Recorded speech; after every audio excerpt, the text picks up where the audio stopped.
자, 부활은 우리에게 있어서 진정 위대한 사건이에요. 부활이란 메시지는 인류 역사상 최고의 메시지이거나 인류 역사 가운데 최대의 음모예요. The resurrection is whether greatest happening for human history or greatest conspiracy in human history. 어느 쪽이든 간에 어느 한쪽에 의해 그 사기에 넘어간 인류가 숫자가 얼마나 될지 상상해 보셨나요? 아마 인류 역사를 통틀어서 이 부활에 대해서 속은 사람 숫자를 하면 수십억이 넘어요. 어느 한쪽은 속은 거니까. 부활이 진실이든 거짓이든 간에 누군가는 이 인류 역사 가운데 이것을 덮으려는 아니면 부활이라는 것을 속이려는 엄청난 음모가 있었음을 우리가 알게 돼요. 하지만 우리는 예수 그리스도의 그 은혜의 복음을 믿습니다. 즉 다시 말해서 우리는 예수님께서 부활하셨다는 그 진리를 믿는 교회인 것이에요. We believe the resurrection of Christ. We accept Jesus Christ as our Savior. That's why we know that Jesus Christ, He rose up. 만약 부활이 없다고 한다면 우리의 믿음은 거짓이라고 사도 바울은 말했어요. 고린도전서 15장 12절에서 15절 말씀을 제가 읽겠습니다. 1 Corinthians chapter 15 verse 12 to 15. 한편 그리스도께서 죽은 자들로부터 일어나셨다고 선포되었는데 너희 중에 어떤 자들은 어찌 죽은 자들의 부활이 없다고 말하느냐. 만일 죽은 자들의 부활이 없다면 그리스도께서 일어나지 아니하셨느니라. 그리스도께서 일어나지 아니하셨다면 우리의 선포가 헛되고 너희 믿음도 헛되며 참으로 우리가 하나님에 대한 거짓 증인들로 드러나리니 이는 그분께서 그리스도를 일으키셨다고 우리가 하나님에 대해 증언하였기 때문이라. 만일 죽은 자들이 일어나지 아니한다면 그분께서 그리스도를 일으키지 아니하셨느냐. 뭐라고요? 14절 말씀에 보면 그리스도께서 일어나지 아니하셨다면 우리의 선포가 헛되고 너희의 믿음도 헛되고. 다 쓰잘데기 없는 거라 이거예요.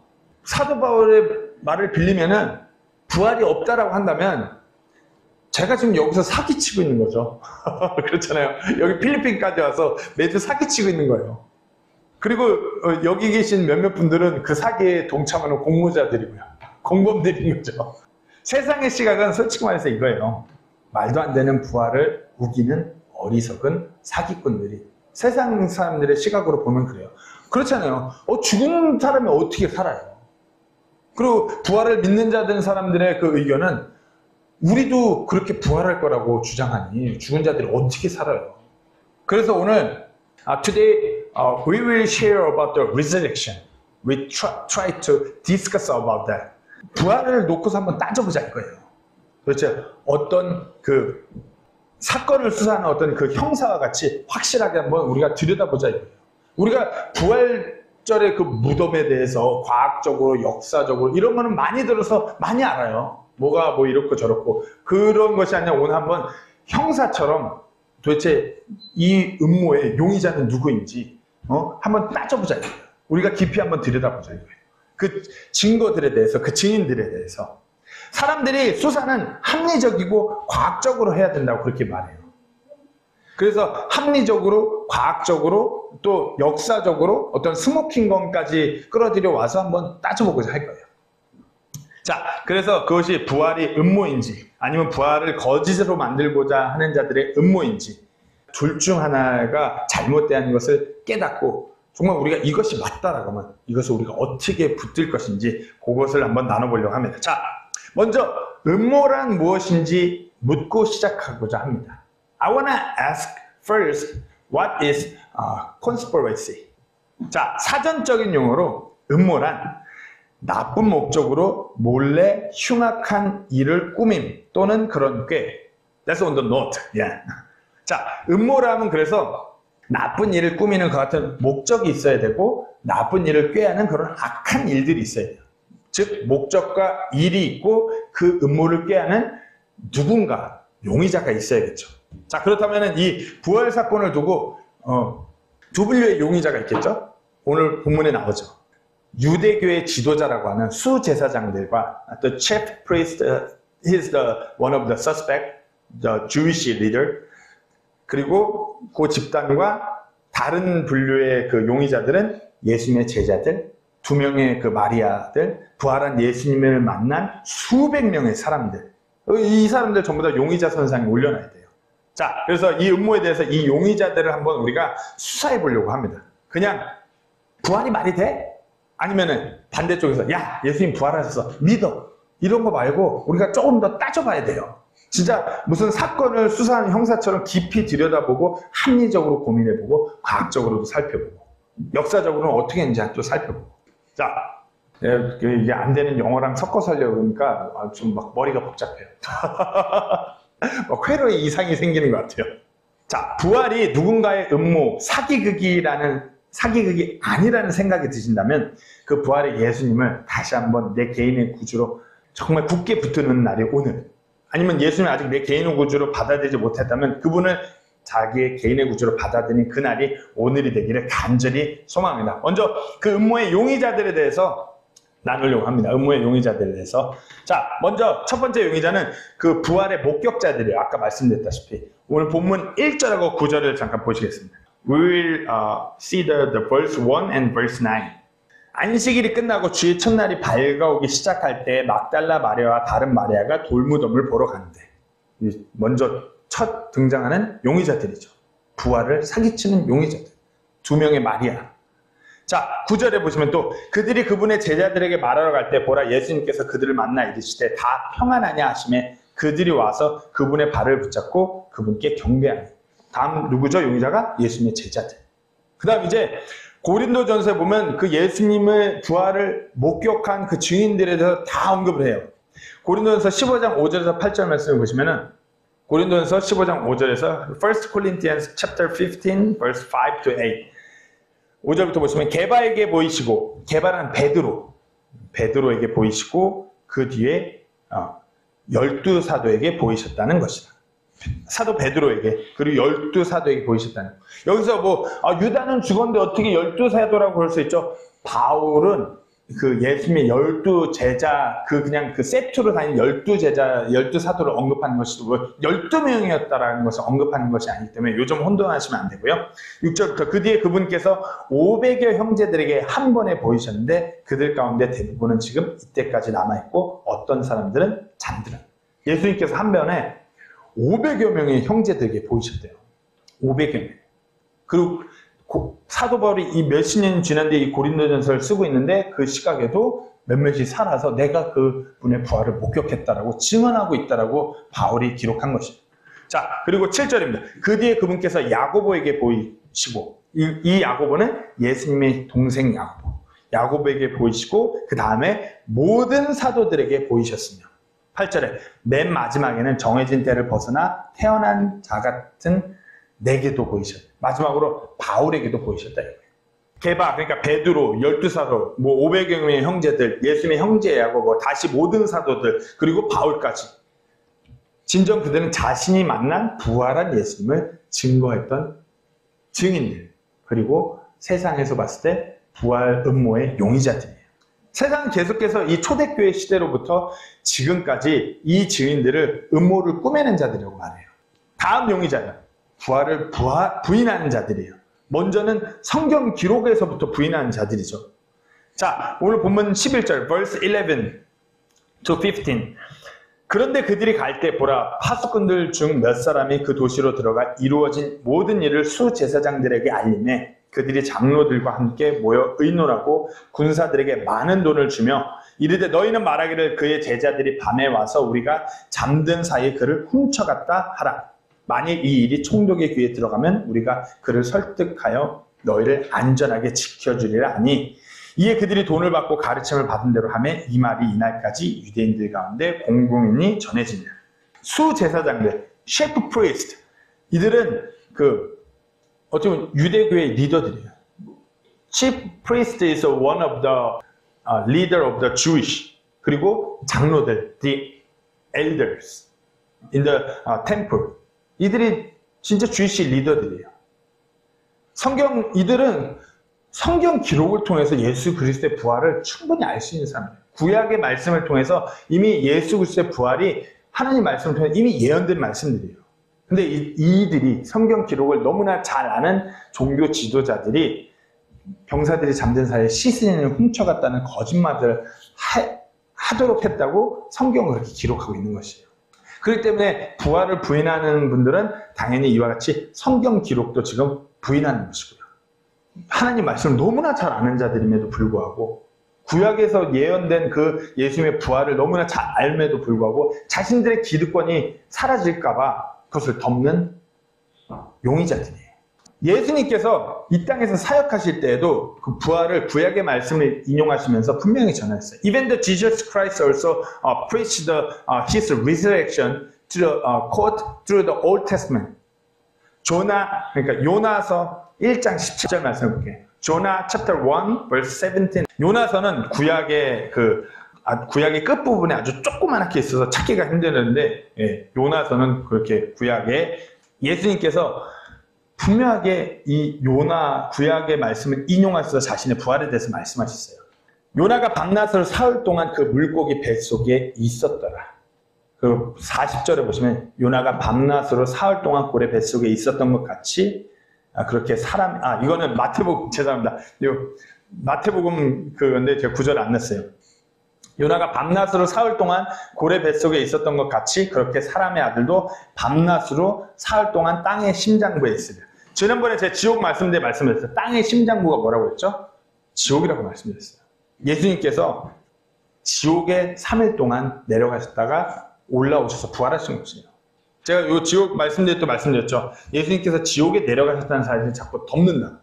그래서 사도신경, 영어 사도신경에 보면 He descended hell이라고 분명히 기록됨에도 불구하고 한국에서 특히 더 그 부분을 삭제시키고 예수님께서 그와 같이 자신의 부활에 대해서 구약의 말씀을 통해서 인용하면서 말씀하셨어요. 그것을 들은 이 유대교 종교 지도자들은 예수님의 부활이 분명히 있음을 아는 자들이에요. 그런데도 그것을 덮어요. 그리고 지금 이 시점에도 많은 사람들이 하나님의 말씀이 분명히 기록되어 있는데 아니라 그러면서 각 세대마다 막 여러 가지의 방법으로 교회 안에서도 부활을 꾸며요. 판타지 같다고. 우리는 성경 기록대로 믿는 그리스도인들이기 때문에 성경 기록대로 보는 것이에요. 이것은 역사에도 분명한 증거들이 있어요. 이따가 나누겠지만. 하지만 계속해서 아니라고 해요. 어찌됐든 간에 부활을 증거하는 첫 번째 용의자, 부활을 부인하는 두 번째 용의자가 있어요. 그리고 이 둘 중 한 그룹이 어찌 보면 인류 역사상 최대 음모의 용의자예요. One of the suspect this group is the suspect, the one making the greatest conspiracy in human history. 자, 그러면 이제 이 음모에 대해서 우리가 수사를 할 건데 우리가 먼저는 성경 기록 안에서 그때 상황을 우리가 보면서 한번 이렇게 나눠보도록 하겠습니다. 제가 이 부활이라는 주제를 이렇게 왜 수사라는 말, 형사처럼 수사라는 말을 하냐면 최근에 어떤 책을 봤는데 워너 윌리스 목사님이 쓰신 책인데 이분이 형사 출신이에요. 미국 강력반 형사 출신인데 그러니까 자기가 형사의 입장으로 이 예수 그리스도의 복음에 대해서 자기가 나름대로 합리적인 수사를 해보다 보니까 어느 순간 그분이 지금 목회를 하고 계시면서 신학교에서 교수를 하고 계신 자리까지 이르렀어요. 자기가 합리적으로 형사처럼 이 사건들을 다 따지고 보니까 자기가 부인할 수 없는 사실이기 때문에. 그래서 그 책을 읽으면서 이렇게 우리가 부활을 이렇게 한번 나눠봐야겠다 해서 부활에 대한 이렇게 수사를 한번 성경을 펴놓고 해보려고 이렇게 하는 것입니다. 복음의 난제를 수사하단가 그런 책이에요. 원하시면 제가 빌려드리겠습니다. 워너 윌리스 목사님 책을 참고로 해서 이 복음에 대해서 이 음모에 대해서 이렇게 수사해야 된다고 제가 한번 그렇게 나눠보려고 합니다. 자, 이 목사님께서 그래서 말씀하셨어요. 음모라는 것이 성공하기 위해서는 규칙이 있어야 된다. There's some kind of rules for succeed their conspiracy. 첫 번째 규칙은 공모자의 수가 적어야 돼요. 그 두 번째 그 규칙은 철저하고 즉각적인 소통이 있어야 돼요.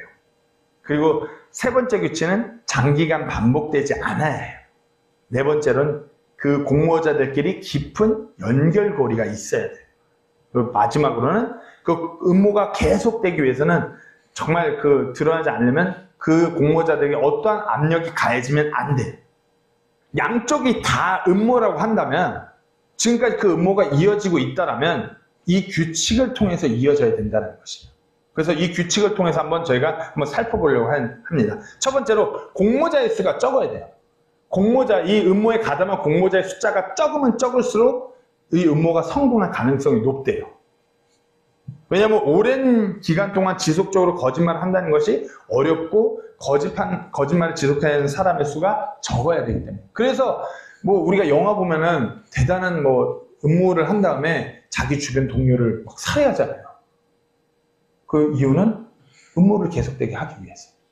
왜냐하면 자기 말고 다른 사람이 이 비밀을 아는 사람이 살아있으면 드러날 수 있거든요. 그러니까 죽이는 거지. 그렇다면 제가 묻습니다. 먼저 부활이 분명히 있었다고 하는 이 공모자들의 숫자가 적었나요? 부활을 증거하는 사람들의 숫자가 적었나요? 아까 고린도전서 15장에서 말씀드렸죠. 게바, 12사도, 500여 명의 형제들, 마가의 다락방에 있었던 사람들, 예수님의 형제 야고보, 다시 또 바울까지. 마가의 다락방에 있었던 100여 명은 예수님께서 승천하는 것까지 본 사람들이에요. 그들은 진짜 자신만의 예수님을 증거하는 사람, 숫자가 너무 많아요. 이 공모자들이에요. 수십 년이 지나서도 이들은 살아서 이 부활을 계속해서 증거했어요. 자, 그러면 부활이 아니라고 했던 자들은 어떤 거예요? 숫자가 적어요. 당시 수제사장, 그 헤드라고 할 수 있는 몇몇 제사장들의 우두머리 몇 명하고 병사 몇 명이에요. 숫자가 적어요. 그러면 두 그룹 중에 어느 그룹이 이 음모를 성공하기 위한 그 규칙에 적합한가요? 자, 다음으로 철저하고 즉각적인 소통이 있어야 된다고 하는데, 왜냐하면 공모자가 자신의 범행 파트너가 이미 진실을 털어놓았는지 판단할 수 없다면 형벌을 피하기 위해서 무언가 이야기할 가능성이 높아지기 때문에 적절하고 즉각적인 소통이 없다면 공모자들은 거짓말과 진실을 분리할 수가 없게 되는 것이에요. 그래서 그들은 서로 적대시하도록 하는 수사관에게 쉽게 속는데요. 우리가 드라마나 영화 보면은 이렇게 취조하는데 다 다이다이로 나눠놓고서 형사들이 들어서 이제 제가 다 불었어. 응? 너 빨리 얘기해. 그러면 자식이 날 배신했어. 그러면서 이렇게 얘기하게 되는 그런 거 많이 보시잖아요. 그들이 만약에 서로 이렇게 한가운데 있으면서 계속 소통을 할 수 있으면은 그 형사가 얘기해도 이렇게 펴잖아. 이렇게 알리바이 조작해. 이렇게 할 수 있죠. 부활의 증인들을 보시면은 첫 번째로 이들은 즉각적인 소통을 할 수가 없어요. 왜냐하면은 부활한 예수님을 만난 것조차도 각기 다른 지역에서 만났어요. 철저하고 즉각적인 소통이 될 수가 없어요. 서로 떨어져 있고 또 때로는 누가 누구인지 모르는 경우도 많아요. 그렇잖아요. 500여 명한테 한 명을 보이셨는데 그 500명이 서로 다 잘 알까요? 아니잖아요. 그리고 시간이 지나서 예루살렘에 떠난 후에 12사도들은 로마 제국 전역으로 뿔뿔이 흩어졌고 결국 전부 순교했어요.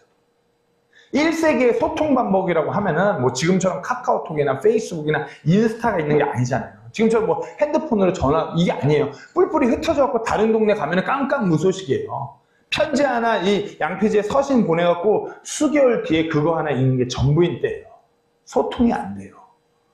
그리고 다른 애들이 죽었는지 자백, 거짓 자백을 했는지 알 수 있는 방법이 없어요. 소통이 안 되는 그룹이에요.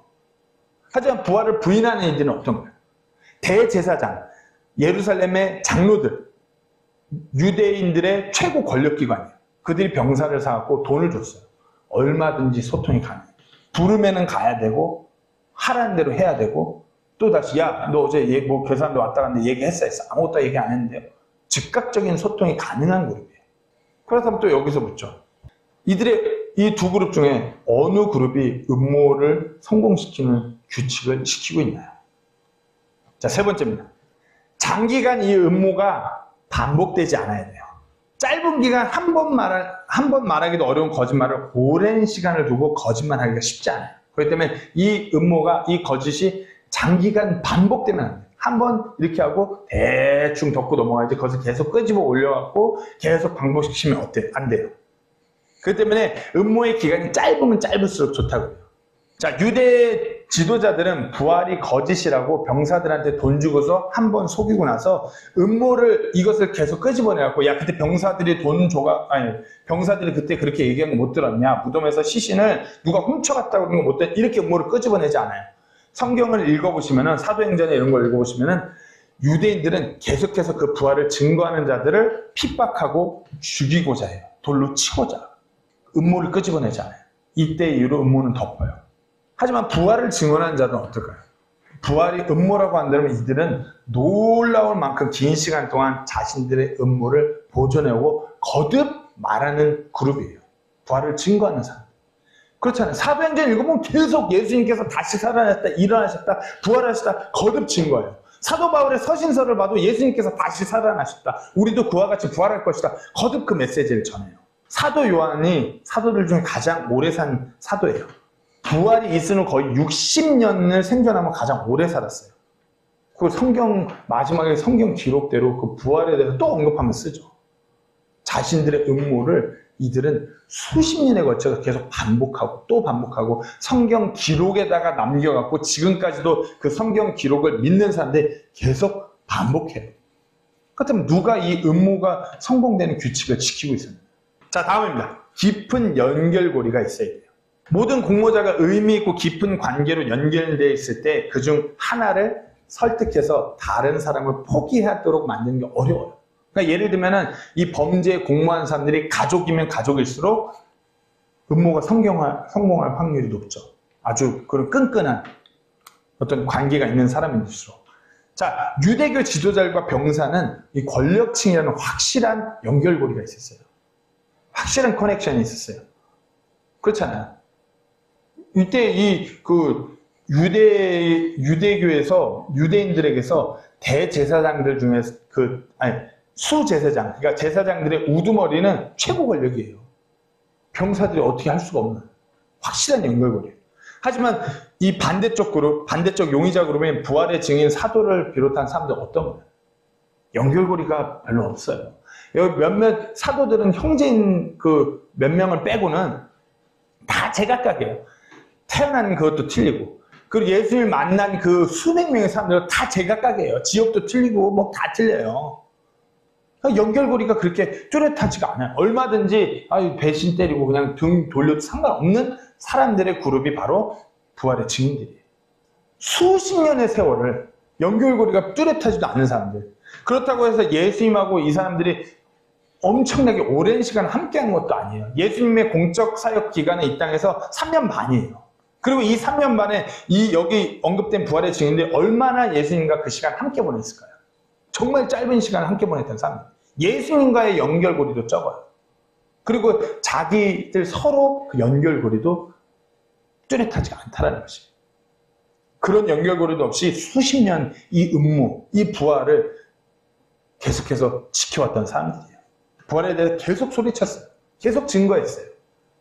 또 한번 생각해 보세요. 그럼 누가 이 음모를 성공시키고 있는가? 마지막에 압력이 없어야 된다고 해요. 용의자는 실패의 위험을 인식하기 전까지는 진실을 자백하지 않는다고 해요. 자백에 대한 압력을 느끼기 전까지 공모자는 계속해서 거짓말을 해요. 우리 그 영화, 그 유명한 영화 있잖아요. 우리 마시성을 가진 형님이 나오는 그 압력을 가할 때 외치잖아요. 진실의 방으로. 취조할 때. 진실의 방으로 그러면은 갑자기 오토바이 헬멧이 나오면서 막 다 불잖아요. 압력이 없어야 돼요. 압력이 있으면은, 물론 그와 같이 물리적인 압력이 아니어도 압력이 있다면 용의자가 공포감을 느끼고 두려움을 느끼면서 자백하게 되어 있다는 것이죠. 압력이 클수록 음모는 실패하기가 쉬워요. 자, 그럼 여기서 유대교의 지도자, 이들은 최고 권력층이에요. 이들에게 어떤 압력이 있었을까요? 없어요. 이들에게 압력이 없어요. 이때 당시 로마 황제는 유대교에게 자치적으로 이 유대인들을 이렇게 끌고 나갈 수 있는 자치권을 허락했어요. 그러니까 맡겨놓은 거예요. 야, 니들이 알아서 끌고 가. 압력이 없어요. 최고 권력이에요, 여기가. 하지만 부활의 증인들은 어땠을까요? 먼저 사도들로부터 시작한다면 사도들은 현재 이탈리아 지역부터 인도 지역까지 그 부활의 예수님을 거듭 증거하면서 그들의 생을 마감했어요.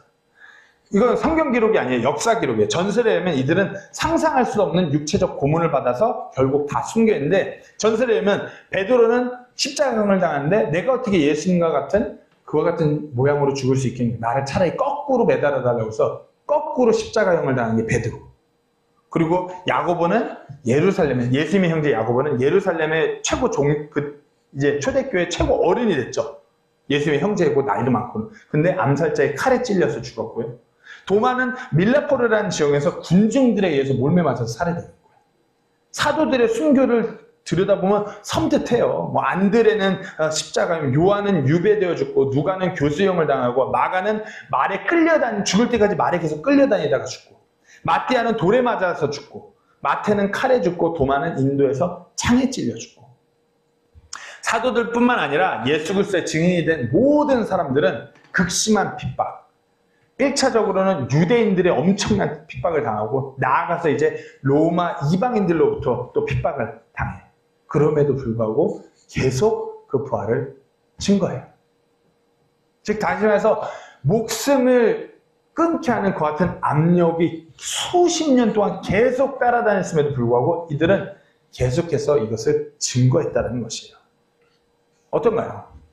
우리 한번 곰곰이 생각해봐요. 도대체 이 규칙대로라면 누가 음모를 성공시켰는가? 시간이 흐름에 따라서 부활을 부인한 자들의 음모는 계속 변형되어 갖고 왔어요. 그래서 어떤 음모론을 만들어요. 지금 이거 부활절 되면 아마 이거 많이들 나눌 거예요. 부활의 거짓이라고 말하는데 기절설. 예수님은 실제로 죽은 것이 아니라 잠시 기절했다가 무덤에서 깨어났다. 말이 될까요? 패션 오브 크라이스트 그런 영화 좀 보신 분들 알겠지만 어마어마하게 진짜 어떻게 살아있지라는 생각이 들죠. 어마어마한 고초를 당하셨어요. 그리고 죽으셨어요. 창에 죽었나 안 죽었나 찔러보면서 확인까지 했어요. 창으로. 근데 이게 잠시 기절설이 말이 돼요? 아니에요. 절도설. 제자들이 예수님의 시체를 훔쳐다가 다른 곳에 숨겨놓고 예수님이 부활했다고 거짓 소문을 퍼뜨려 다른 사람을 믿게 했다는 거죠. 말이 안 되죠. 제자들이 그 병사들이 지키고 있는데 와서 몰래 무덤에 돌을 옆으로 굴려갖고 말이 안 돼요. 왜냐하면은 유대교 이때 이 무덤은 돌무덤인데 돌이 이렇게 경사를 져갖고 위에서 밀어갖고 다치게 돼 있어요. 밀어서 내려갖고 닫긴 쉬운데 여는 게 쉽지 않아요.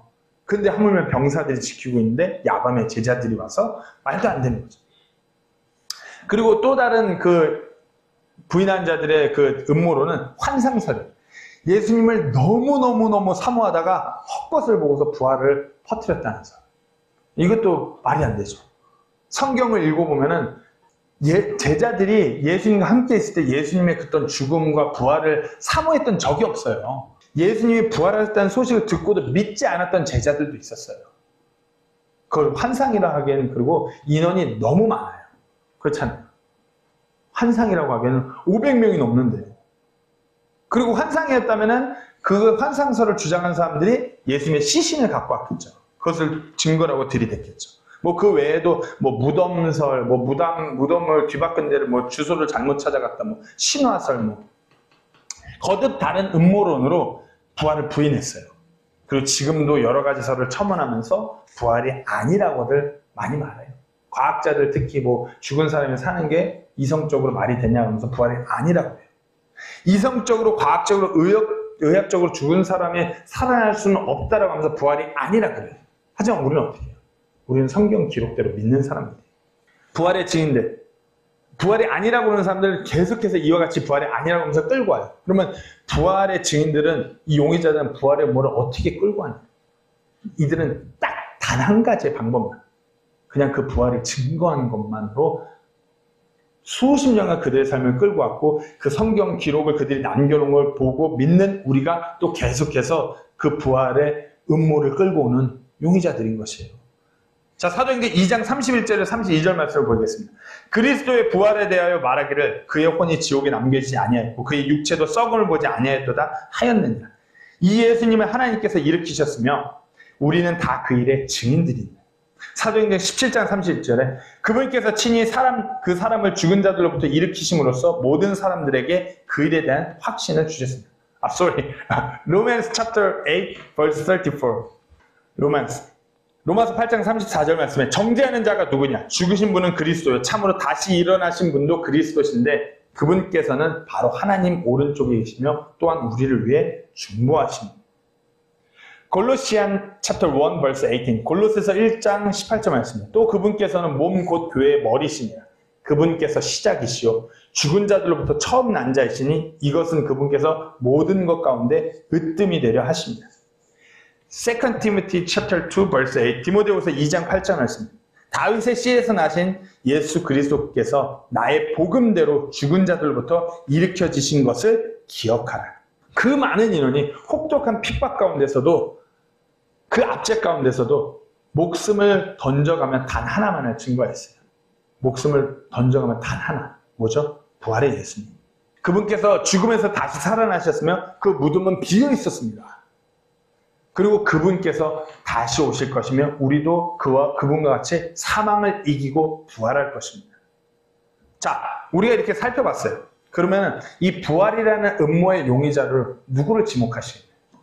다수의 사람들, 연결고리도 없고 엄청난 압력 가운데서 단 하나 예수 그리스도만을 증거했던 예수님께서 무덤에서 부활하셨다. 저 무덤은 비어 있었다. 이 증거한 인물이들. 어떻게 하시겠나요? 이들이 음모의 용의자라고 생각되시나요? 뭐 저희가 성경 기록 갖고 얘기하니까 세상에서 성경 기록을 전혀 부인하는 분들은 이렇게 말씀할 수 있겠죠. 이것은 편파적이고 조작될 수밖에 없는 증거라고 말하는 분들이 많이 있을 수 있어요. 그러면 이때 당시 가장 객관적이고 정확한 그런 스모킹 건과 같은 역사적인 자료가 있다는 것이에요. 이 문서는 예수님 시대에 만들어진 공문서예요.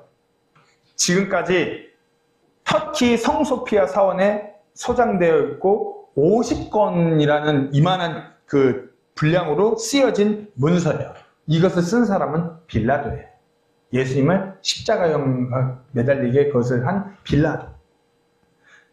이 문헌에 의하면 우리가 그 세상적인 말로 폰티우스 필라투스 기원 후 26년, 36년. 이 사람이 누구냐? 초기 유대 지방의 총독이에요. 십자가형을 언도한 사람이기도 하고요. 자, 우리 성경에서 빌라도로 칭하는 이 사람 폰티우스 필라투스, 빌라도의 보고서, 당시 로마 황제에게 이 예수님이 이 땅에서 사역하면서 그 기적들과 십자가형이 청해지고 부활이 됐다는 이 사건에서 너무 떠들썩하니까 이 유대 총독이 로마 황제에게 보고서를 써서 올린 거예요. 한번 생각해 보세요. 로마 황제에게 유대 총독이 보고서를 써서 보내요. 이건 공문서예요. 여기는 어떠한 거짓이 있을 수가 없어요. 거짓이 있을 수가 없어요. 자신이 관찰한 것을 써서 보내는 거죠.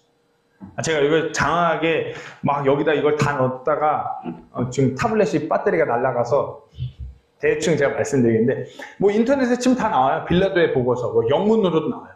빌라도가 황제에게 황제께 제가 이 예수 그리스도의 사건에 대해서 보고를 드립니다 하면서 정식 공문서로서 이 보고서를 보내요.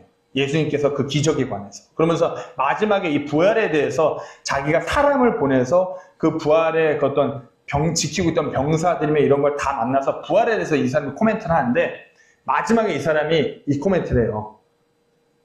이 예수님은 진실로 하나님의 아들, 하나님이시라고 이렇게 고백을 해 보고서를 보내요.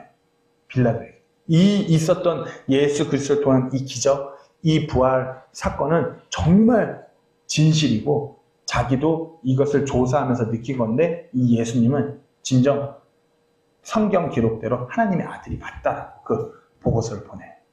공문서예요. 성경이 아니에요. 이 역사적으로 지금도 터키에 보관되어 있는 문서예요. 어떻게 생각하시겠나요?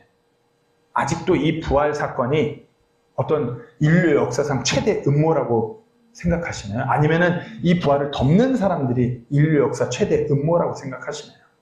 그리고 우리가 이 부활을 진짜 성경 기록대로 믿는 사람들은 그럼 우리가 어떻게 해야 될까요? 우리도 이 부활을 증언하고 그것을 지켜온 사람들과 똑같이 가야 되는 것이에요.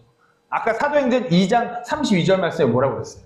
우리가 이 일의 증인들이라고 했어요. 우리도 똑같아요. 이 성경 기록을 통해서 예수님께서 진실로 우리의 죄를 지시고 십자가에 못 박혀 돌아가시고 3일 만에 부활한 그 복음을 믿음으로 구원을 받았다면 우리도 똑같이 그 일의 증인인 것이에요. 증인이 뭐예요? 법률적인 용어예요. 증인은 그것을 증거하는 것이에요. 과연 그럼 우리가 어떻게 살아가야 될까요? 계속 증거해야 되는 것이에요. 증인의 삶을 살아야 되는 것이에요. 오늘 그렇게 한번 부활에 대해서 한번 나눠봤습니다. 한번 곰곰이 한번 생각해보세요. 이 부활이 진실이라면, 부활이 진짜 음모가 아닌데 그럼 나는 어떻게 살아야 될 것인가? 이것을 믿는 나는 어찌해야 될 것인가? 뭐 고민해보고 하나님께 삶으로 답하는 모두가 되기를 간절히 소망합니다. 우리 사도행전 2장 32절 말씀 한번 한 목소리로 32절 한 목소리로 한번 Acts chapter 2 verse 32 우리 한 목소리로 읽고 설교 마치도록 하겠습니다. 다 같이 읽겠습니다. 시작. 이 예수님을 하나님께서 일으키셨으며 우리는 다 그 일의 증인들이다. 아멘. 기도하고 마치도록 하겠습니다.